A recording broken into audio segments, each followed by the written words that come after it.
Vamos lá. Fala, galerinha, tudo bem? Estou bem, graças a Deus. Espero que todos vocês estejam também. Aqui é o professor Thiaguinho. E aqui eu vou fazer mais um vídeo, onde eu vou explicar equilíbrio iônico. Ok? Vamos lá, então? Galera, quem já viu as minhas aulas aí de KC, KB, equilíbrio químico, agora é continuação, tá? Então, o que seria equilíbrio iônico? Olha lá. É um caso de equilíbrio químico onde aparecem íons. Então, apareceu íons, ó, Cr2O7-2, CrO4-2, H+. Então, apareceu íons, equilíbrio iônico. Tudo bem? Então, vamos lá. Bom, então, para equilíbrios iônicos, a gente tem o grau de ionização e a constante de equilíbrio. Tá? Como que a gente calcula o grau de ionização? O grau de ionização é o quanto ionizou, determina a quantidade de íons que uma substância libera. Como que a gente calcula esse grau de ionização? Tá? A gente pega o número de mols que se ionizaram, no caso de ácidos, ou de bases sais, o número de mols que dissociaram, e divide pelo número de mols inicial, ou seja, o número de mols que você dissolveu, o total que você dissolveu. Ou seja, você pega o número de mols que ionizou, divide pelo total de mols que você dissolveu no recipiente. Tudo bem? Então, o grau de ionização, para que ele serve? Ele serve para medir a força de um eletrólito. Eletrólito, lembrando, é uma substância que libera íons em solução aquosa. Então, quanto mais íons um eletrólito libera, maior é o grau de ionização, né? Porque quanto mais íons libera, maior vai ser o numerador. E quanto maior é o numerador, maior vai ser o resultado, maior é o grau de ionização. Tudo bem? Então vamos lá. Olha um exemplo. Tenho 3 substâncias, 3 ácidos, né? Ácido X, Y e Z. Tá? Eu coloquei 20 mols do ácido X, porém ionizou apenas 2. Tá? Aí os outros 18 mols ficaram na forma de molécula, na forma não ionizada. Tudo bem? Por isso que gera equilíbrio. Você vai ter moléculas em equilíbrio com seus íons presentes em solução aquosa. Tá bom? Depois o Y, ó, coloquei 10 mols, né? Ó, dissolvi, né? Que ionizou, dissolvi, o que eu coloquei em água. Ionizou apenas 7. O Z eu coloquei 5 e ionizou apenas 1. Então ele quer saber qual é o ácido mais forte, qual é o mais fraco. Vamos lá? Então vamos lá. Como que a gente calcula?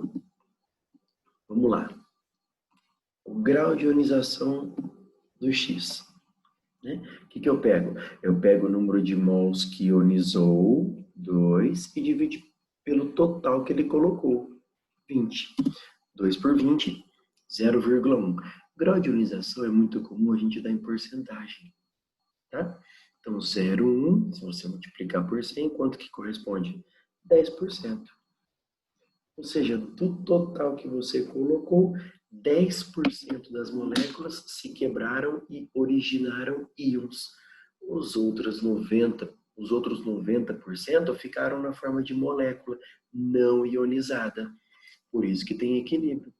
90% na forma não ionizada, 10% gerando íons. Já o Y, qual que é o grau de ionização dele? Ó, quanto que ionizou? 7 dividido pelo total de moléculas que você colocou. 10. 7 por 10, 0,7. Em porcentagem, 70%. Esse é o grau de ionização. Tudo bem? Já o Z, a gente tem uma molécula ionizada num total de 5 moléculas. Então, você pega o total, o número de moléculas que ionizou e divide pelo total de moléculas que você colocou. 0,2, 20%. Tudo bem? Então, o que a gente pode concluir? X é o mais forte? Não, ele é o mais fraco. né? Porque se o grau de ionização é baixo, ioniza pouco. Quanto maior o grau de ionização, mais moléculas ionizadas, mais íons, mais forte é o eletrólito. Tudo bem? Maior é a sua condutibilidade elétrica. Então, o X não é o mais forte. Y, o Z representa o mais fraco? Não. Ele é o intermediário, né? O Z é falso. O Y apresenta o maior grau de ionização, maior alfa? Correto, ó. 70%. Alternativa C. Tudo bem? Vamos lá, então. Dando sequência, então, ó, só para lembrar, quanto maior for o grau, então o grau de ionização ele é muito usado para medir a força de ácidos. Então, quanto maior o grau de ionização, mais íons liberados, mais forte será o ácido. Tudo bem? E aí vamos lembrar a força de ácidos, ó. Todo ácido que tem um grau de ionização abaixo de 5%, ou seja, menos de 5% das moléculas ionizam, ou seja, ele ioniza muito pouco. 95% das moléculas ficam da forma não ionizada. Ele é um ácido muito fraquinho, então ele é considerado como um ácido fraco. Já se o grau de ionização for maior que 5% e menor que 50%, se estiver entre 5 e 50, ele é considerado como um ácido moderado. Agora, se mais da metade das moléculas ionizarem, grau de ionização acima de 50, ele é considerado forte. Ah, professor, e se me der um exercício que o grau de ionização é exatamente igual a 5? Entra no fraco ou moderado? Entra aqui, ó, se você quiser saber, né? Mas ele vai fazer isso com você. Hein? Então, aqui, ó. Para ser fraco tem que ser menor que 5. Para ser forte tem que ser maior que 50. Tá? Se for entre 5, incluindo 5, né? Maior ou igual a 5, né? E menor ou igual a 50, ele é moderado. Tudo bem? Então, vamos lá. Galera, agora olha aqui, ó. Você não tem um equilíbrio com íons, ó, um equilíbrio de uma molécula com seus íons produzidos em solução aquosa. Então, a gente tem um íon, equilíbrio com íon, equilíbrio iônico. Ao invés de nós chamarmos Kc e Kp, uma constante de um equilíbrio iônico, né, a gente chama de constante de ionização, a gente chama de Ki. Como que é toda constante de equilíbrio? Vamos lembrar? Ó, toda constante é a ponte sobre o rio. Lembrando, né? Aqui também não entram substâncias no estado sólido, tá bom? Aqui, como vai estar dissolvido em água, vai ser tudo aquoso, tranquilo. Então, qual que é o Ki? Produto sobre reagente, a ponte sobre o rio. Então, quem é o produto? H+, na verdade, né? Esse H+, H+, elevado a balanceamento 1 e Cn menos elevado a balanceamento 1 dividido pelo HCl. Tudo bem? Tranquilo?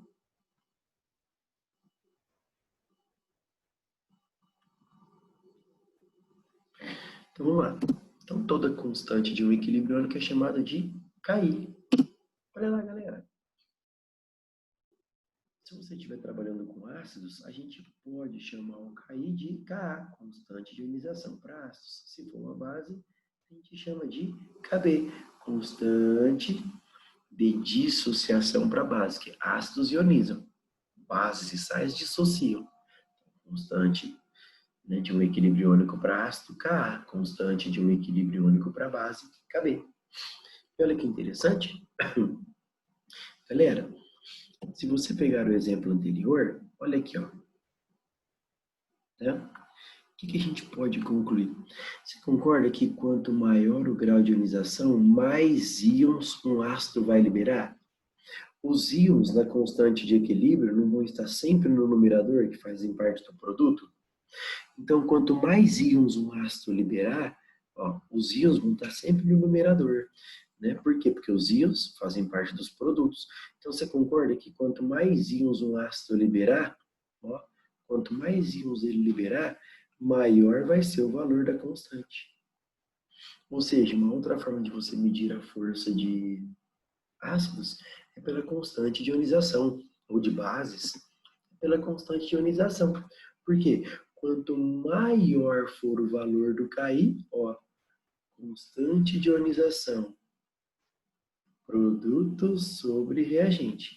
Então, pega um ácido HX, liberando H+ e X-. Ó, constante de ionização dele é H+ vezes X- dividido por HX. Então, olha que interessante. Quanto mais íons um ácido liberar, ó, mais H+, o H+ vai estar sempre no numerador. Quanto mais íons H+ liberar, maior vai ser o numerador da equação, maior vai ser o valor do KI. Ou seja, quanto maior o valor do KI, mais íons produzidos, mais forte é o eletrólito. Então, olha um exemplo. Então, tanto o grau de ionização quanto o KI é usado para medir a força de ácidos. Por exemplo, ó, ácido acético, que é um ácido orgânico, constante 1,8 10 a menos 5.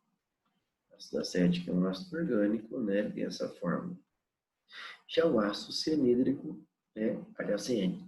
Olha a constante de ionização. Aí, exercício pergunta, qual desses dois ácidos é o ácido mais forte? O ácido mais forte é aquele que tem uma constante de ionização maior. Qual o valor é maior? Cuidado que o expoente é negativo. Qual o valor é maior aqui? 10 a menos 5. Então, o ácido acético, por ter um maior KI, maior constante de ionização, ele libera mais íons. Ele é um ácido um pouquinho mais forte do que o ácido cianídrico. É como o exercício te dá um monte de ácidos, tá? Para você colocar em ordem crescente ou decrescente, baseado nos valores de KI. Tudo bem? Vamos lá? Olha um exemplo, galerinha. Exercício da UVEST. Olha lá. Nós temos uma reação que é um ácido orgânico, tá? É um ácido acético, CH3COOH, em água. Tá? Ele ioniza e libera o íon H+, e o íon CH3COO-. Tudo bem? Bom, esse ácido aí, ele tem uma constante de ionização, ele deu Ka 1,810 a menos 5. Uma amostra de vinagre, esse é o principal componente do vinagre, tá? Esse ácido acético. Uma amostra de vinagre foi diluída com água até se obter uma concentração de H+ de 1,10 a menos 3 mol por litro. Certo?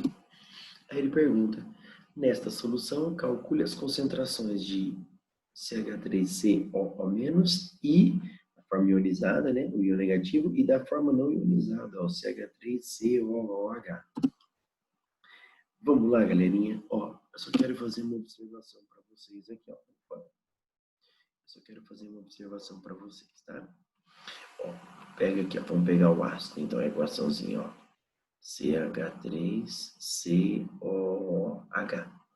Ele é um ácido orgânico, tá? Ele libera H+, que às vezes o aluno vê OH aqui, mas não é composto iônico, né? Não é uma base, daqui é um composto orgânico, tem carbono, é a função ácido carboxílico, libera H+ em água.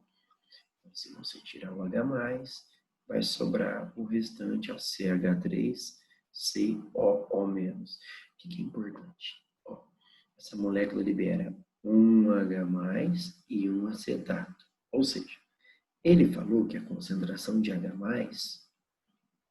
é 10 a menos 3 mol por litro. O que eu já posso afirmar?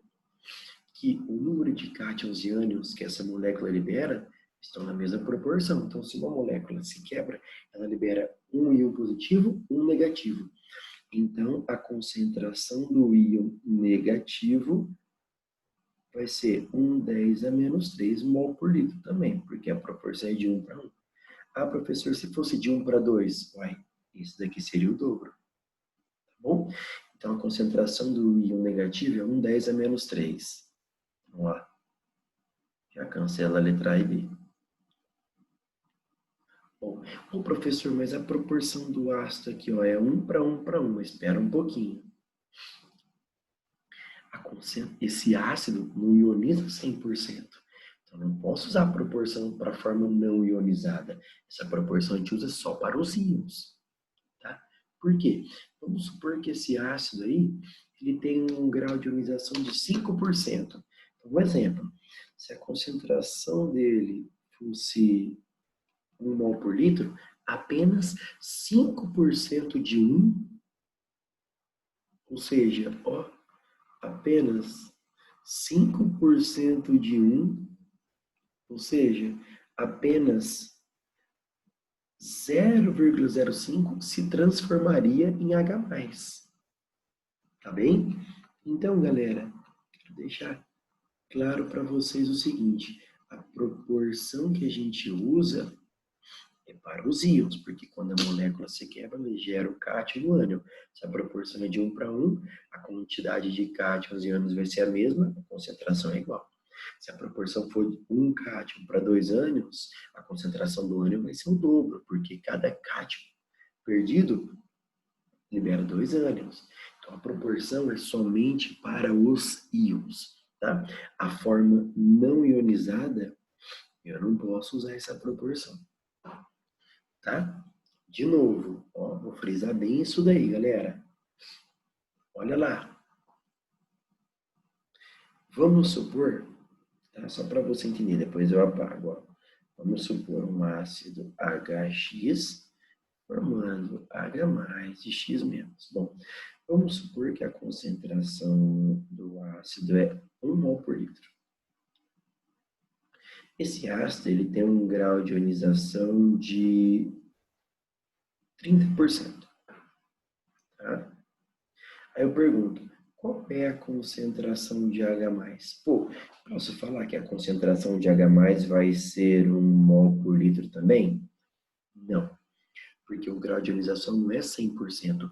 Se o grau de ionização fosse de 100%, ou seja, tudo ionizasse, aí a concentração de H+ seria 1 mol por litro também. Mas não é, o grau de ionização é só de 30%.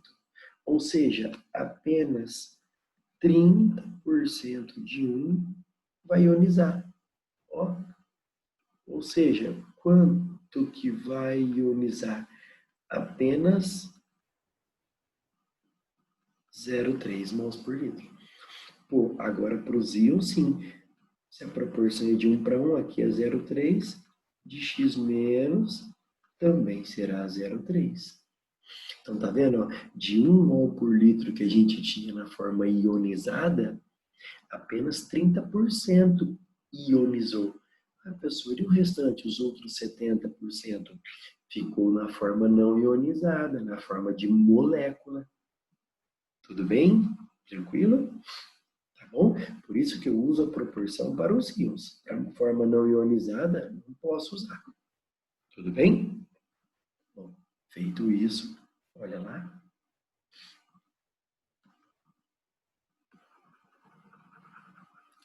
Então, se você entendeu bem isso daqui, galera, ficou fácil agora, né?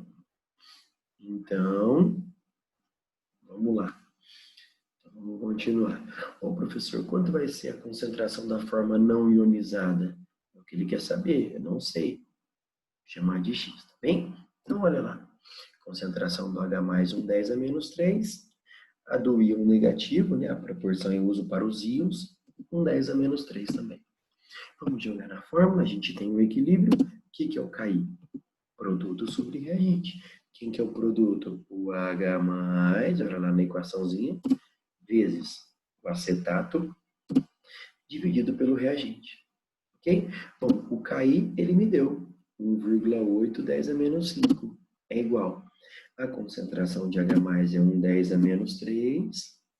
Do íon negativo, já deduzimos que é 1 10 a menos 3 também. Portanto, a gente vai descobrir a concentração da forma não ionizada. Ó, eu vou jogar essa concentração para lá e vou jogar esse número para cá. Como vai ficar? Concentração é igual a 1 10 a menos 3 vezes 1 10 a menos 3 dividido por 1 8 10 a menos 5. Bom, 1 vezes 1, 1. 10 a menos 3 com 10 a menos 3, conserva a base e soma os expoentes, né?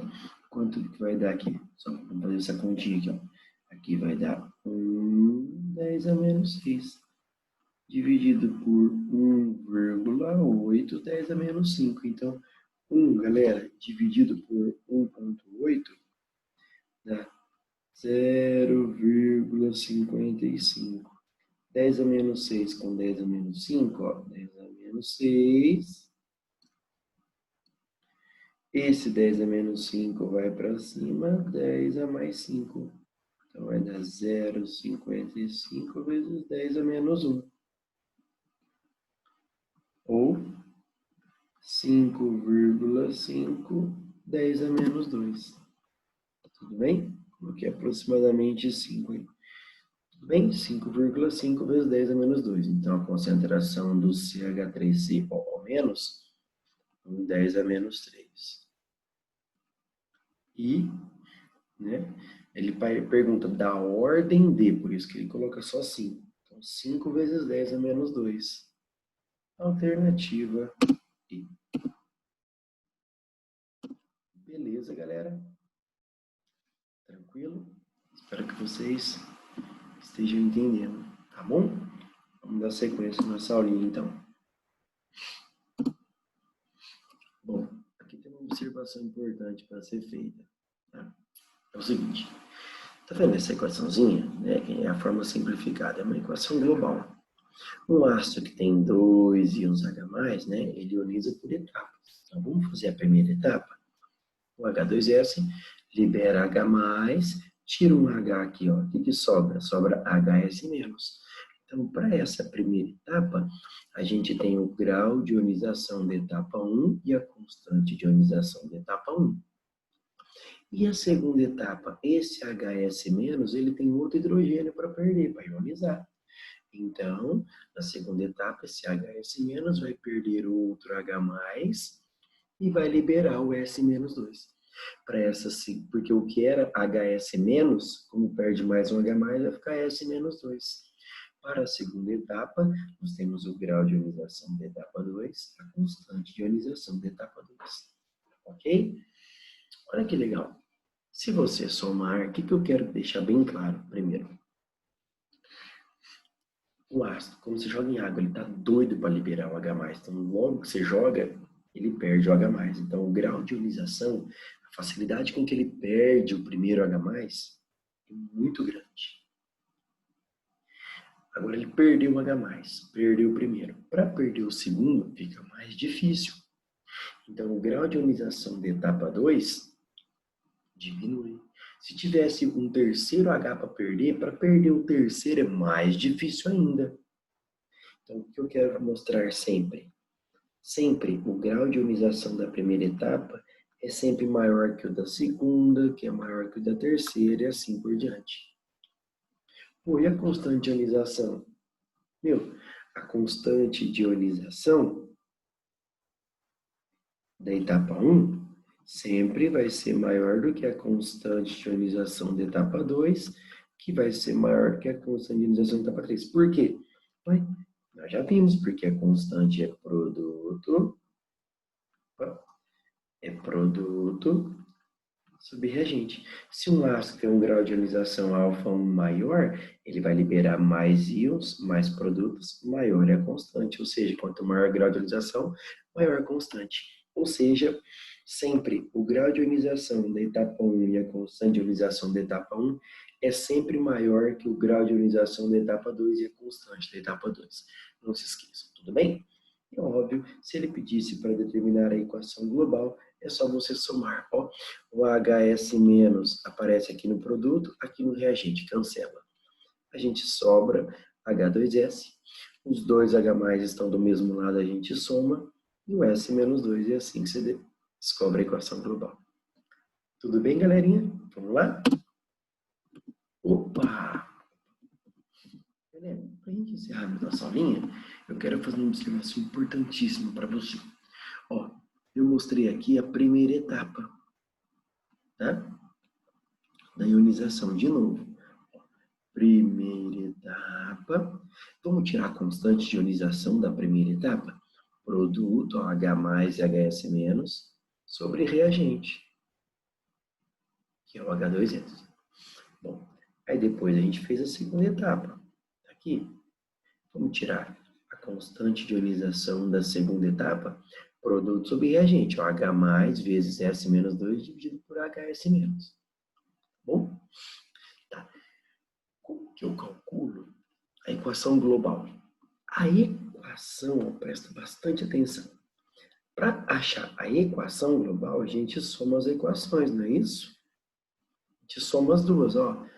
O HS menos cortou, sobrou o H2S, sobrou os 2H+, e o S menos 2. Tá aqui. Como o aluno soma as equações, se o exercício pedir qual é a constante de ionização da equação global? Aí o aluno pega, ele soma a constante da equação global, que é o Ka, né? Ele soma K1 mais K2, porque ele somou as equações. De jeito nenhum. Cuidado. Para você achar a constante da equação global, você pega o K1 e multiplica pelo K2. Ó. K1 tá aqui, ó. Peguei o K1, tá aqui, e multipliquei pelo K2. Quando você multiplica K1 pelo K2, ó, o que acontece? HS menos com HS menos cancela. O que sobrou? H vezes H ao quadrado. Sobrou H ao quadrado, o que mais? S menos 2. E embaixo H2S. Olha lá. Então, quando você multiplica, se você tiver essa equaçãozinha, ó, K, H ao quadrado, porque são 2H+, S menos 2 elevado a 1, que é o balanceamento, dividido pelo H2S elevado a 1. Tá? Então, para você achar, às vezes tem exercício que dá a constante de ionização 1 e dá a 2 e pede da equação global. Você multiplica e eu demonstrei matematicamente para vocês. Tudo bem, galera? Espero que vocês tenham gostado. Bons estudos. Abraços. Fiquem com Deus.